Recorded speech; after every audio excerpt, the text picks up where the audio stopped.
En la primera parte de la clase nos aproximamos al pensamiento de Herbart y vimos qué importancia tiene la instrucción como enseñanza intencional en la formación del espíritu humano, en la formación del yo para Herbart. Ahora vamos a ver otro autor que, como les dije antes, es un gran filósofo. Fue realmente, podríamos decir, un humanista. Se ocupó de política, no solamente de la educación, se ocupó muchísimo de cuestiones culturales, pero la educación se encontró en el foco, es uno de los focos importantes de su pensamiento. John Dewey, de quien vamos a hablar, vivió muchos años y fue muy prolífico. Produjo muchísima obra y mucho de su texto se refiere a la educación. Casi tendría que decir de sus textos más conocidos están relacionados con la educación.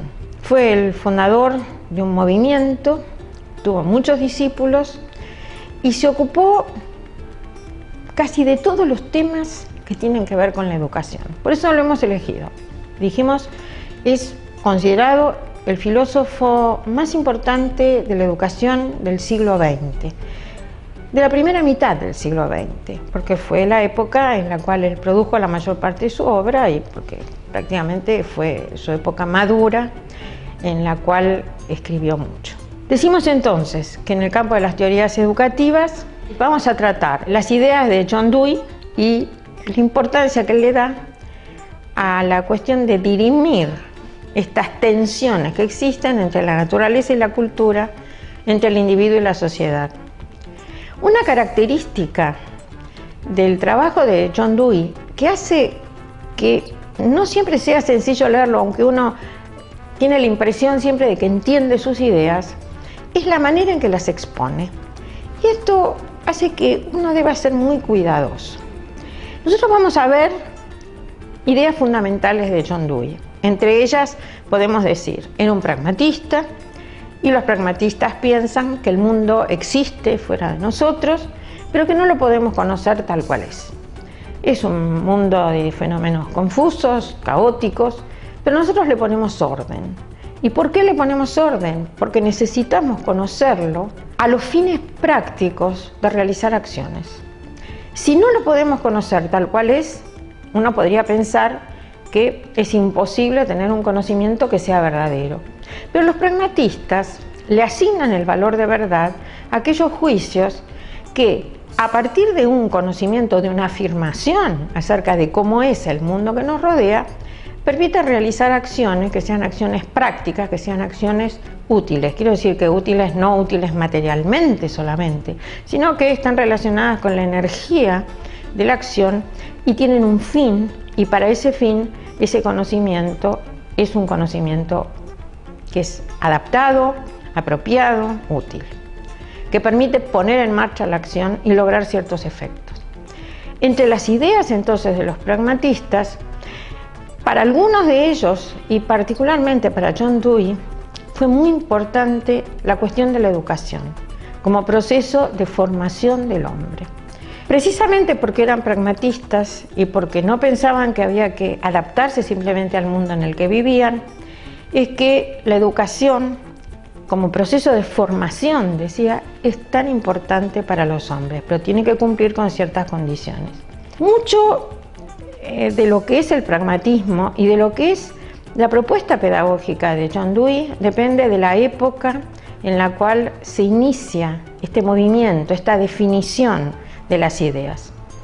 John Dewey en sus comienzos había sido un gran admirador de Herbart y había sido uno de los fundadores de la Sociedad Nacional Herbart, que se creó en Estados Unidos y de la que formaban parte los académicos más importantes de la época. Esta sociedad produjo algunas obras importantes y finalmente cambió de nombre.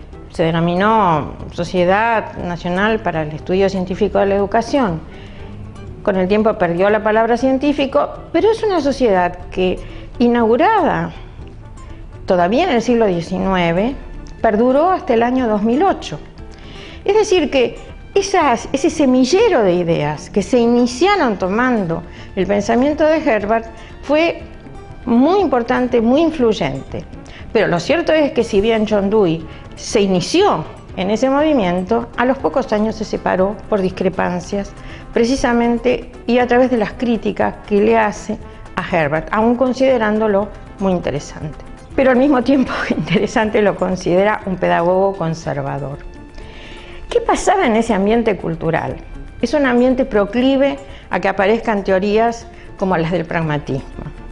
Es la época en donde la cultura de frontera, según John Childs, se va extendiendo. La cultura del pionero, de una nación nueva que está creciendo, que se está expandiendo, que tiene que generar nuevas leyes, nuevas formas de convivencia, y que ya en el siglo XX se caracteriza por un proceso de industrialización cada vez más rápido, por la instalación, que es lo que busca precisamente John Dewey, de una forma de vida democrática. La sociedad y la democracia son para él fundamentales.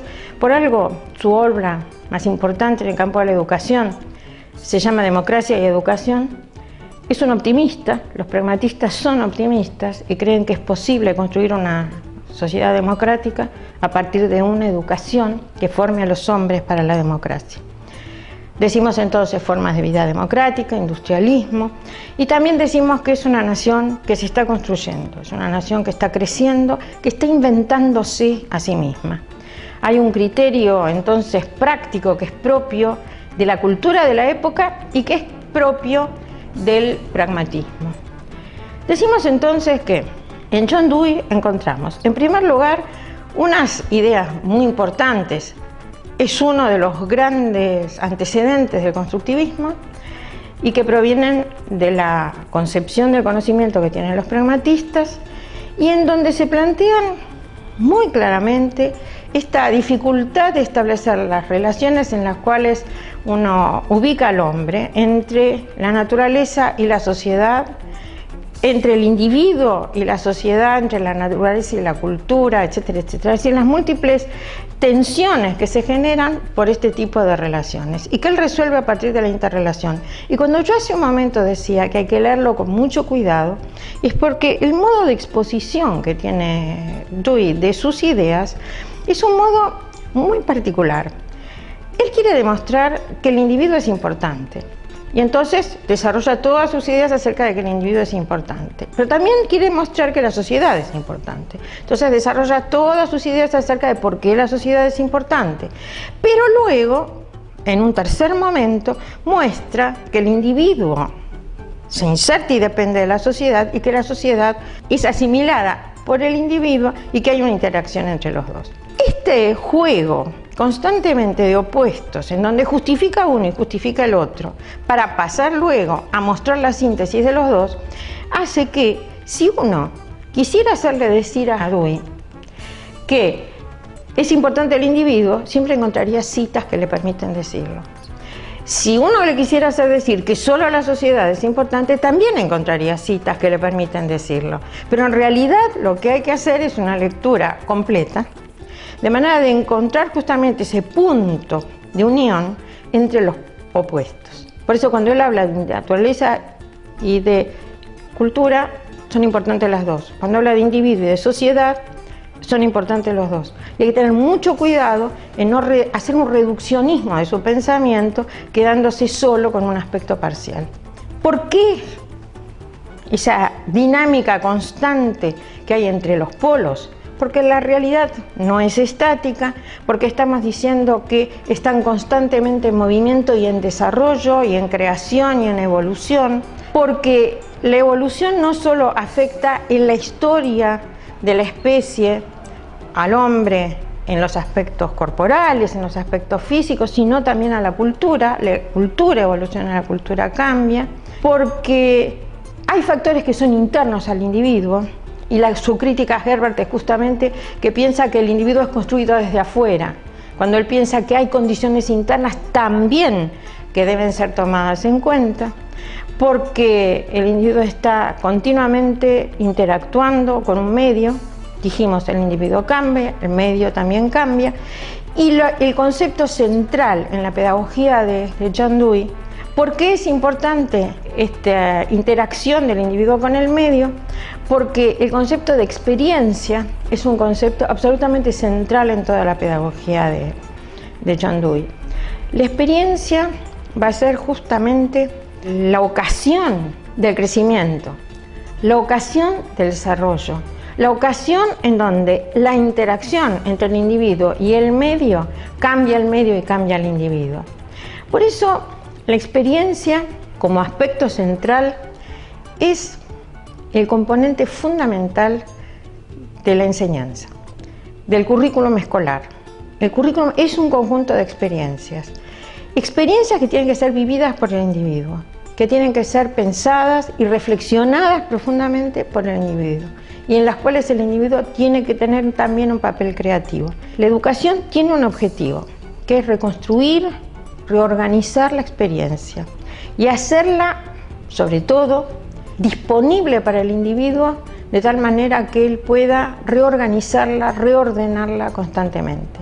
Si hay algún papel que juega la educación es justamente respecto de las experiencias que tienen los individuos, que no son solo el material de la enseñanza, son el objetivo también de la enseñanza. Decimos entonces que John Dewey es el fundador de un movimiento educativo muy importante, la pedagogía progresista, que tuvo como resultado efectivo una influencia en los currículos escolares, una influencia enorme en los métodos de enseñanza. Él propone como método de enseñanza fundamental la resolución de problemas. El método didáctico ya no se diferencia del método científico, pero como él coloca como centro de toda la enseñanza, de la educación, al individuo, al niño, entonces, centrado en el niño, lo que interesa es lo que pasa al niño. Y lo que pasa al niño es la experiencia. Y lo que pasa al niño es lo que él construye. Lo que pasa al niño es lo que él es capaz de encontrar como resolución a los problemas que se le presenten. Por eso estamos diciendo que la experiencia, la centralidad de las necesidades y los intereses de los alumnos, el currículum por experiencias y el método de resolución de problemas son todavía hoy aspectos fundamentales de una concepción de la educación que ha tenido gran difusión y que casi podríamos decir que se ha instalado en el sentido común del docente, no sin batallas. John Dewey ha sido atacado por los más conservadores en la pedagogía y en la educación, y vuelta a vuelta, cíclicamente, hay como un retorno a las viejas pedagogías y una reposición de las pedagogías nuevas y progresivas. Todo el movimiento de la escuela nueva le debe sus ideas fundamentales, es la plataforma básica de la concepción pedagógica de John Dewey. John Dewey ha tenido influencia, seguramente la seguirá teniendo, y ha tenido importantes discípulos. Uno de sus discípulos, Kilpatrick, fue difusor, no creador, pero sí difusor del método de proyectos como estrategia de enseñanza. El método de proyectos que hoy sigue siendo utilizado. Es decir, que si nosotros miramos qué es lo que pasa en la educación, muchas de las ideas de John Dewey fueron llevadas a la práctica. Por él mismo, en escuelas que él orientó y que incluso creó en las universidades donde trabajó y formó maestros, pero también, digo, por otros discípulos que llevaron a la práctica esas ideas en los currículos escolares y en una infinidad de proyectos, casi diríamos de carácter artesanal, que caracterizaron el movimiento de la escuela nueva. Las ideas de John Dewey están vivas y seguramente seguirán vivas. Entre los discípulos mencionamos antes a Kilpatrick, uno de los más conocidos.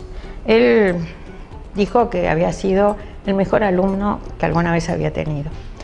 Otro discípulo, para nosotros quizás un poco menos conocido, es Theodore Bramell, que fue el iniciador de una corriente pedagógica que es la corriente de la reconstrucción social, se lo llama el filósofo del reconstruccionismo, y que prosiguió con las ideas de John Dewey.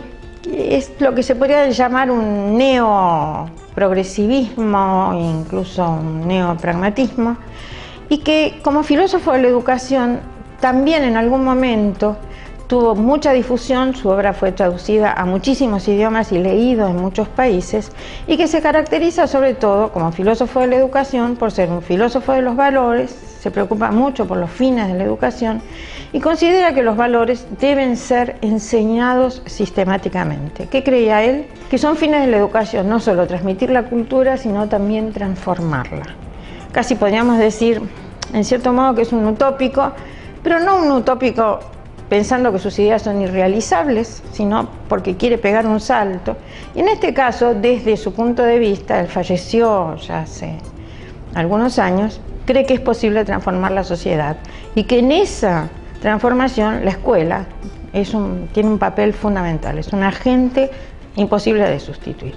Los discípulos de John Dewey siguen escribiendo, seguirán escribiendo, y la palabra de John Dewey, a mi juicio al menos, sigue viva.